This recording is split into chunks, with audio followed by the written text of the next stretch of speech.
Salut les quiches! Donc voilà, c'était une introduction par Pankia004. Nous allons voir aujourd'hui un petit tuto à la demande de Thierry pour voir comment améliorer ses bordures de cadre dans Scribus. Donc nous allons lancer Scribus. Voilà, on va créer un document vierge, peu importe. Voilà. Alors, les bordures des cadres, en fait, sont appelées des filets. Alors, théoriquement, elles ne sont pas visibles, puisque, en fait, l'intérêt de Scribus n'est pas de profiter de cet habillage-là, hein, ce n'est pas un traitement de texte. Mais on peut quand même s'en servir pour faire des bordures un peu améliorées, si on le souhaite. Donc, je vais insérer deux cadres, un cadre de texte, par exemple, ici, et un cadre d'image, par exemple là.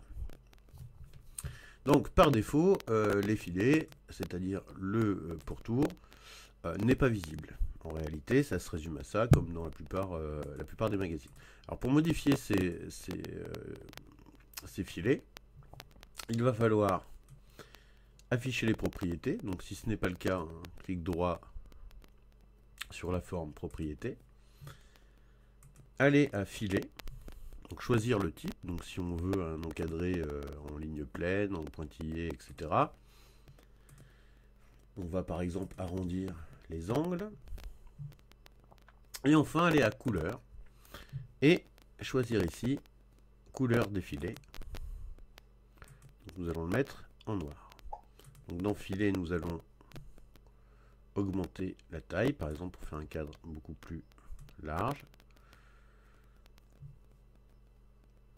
Voilà, donc désormais notre filet est beaucoup plus large et on a un véritable cadre. Je vais faire pareil pour l'autre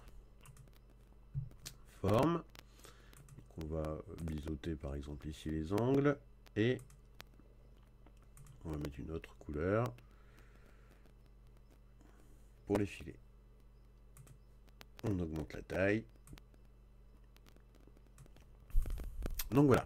Donc là, vos cadres fonctionnent comme habituellement. Hein. Si par exemple, j'insère un faux texte, voilà, ça reste un cadre habituel. Il est simplement beaucoup plus large. Alors, normalement, quand on utilise Scribus, on se sert très peu de ça, puisqu'en fait, si vraiment on veut encadrer une forme, on va utiliser des formes, par exemple, particulières pour obtenir des vrais cadres. Ou à la limite, avoir un fond très différent pour faire ressortir justement ces éléments-là. Donc voilà une première astuce. On verra dans un prochain tutoriel comment créer des formes personnalisées pour créer des cadres à la limite beaucoup plus personnalisés contenant à la limite des textures ou des images. Donc voilà, allez, salut les nuls et à bientôt pour un prochain tutoriel.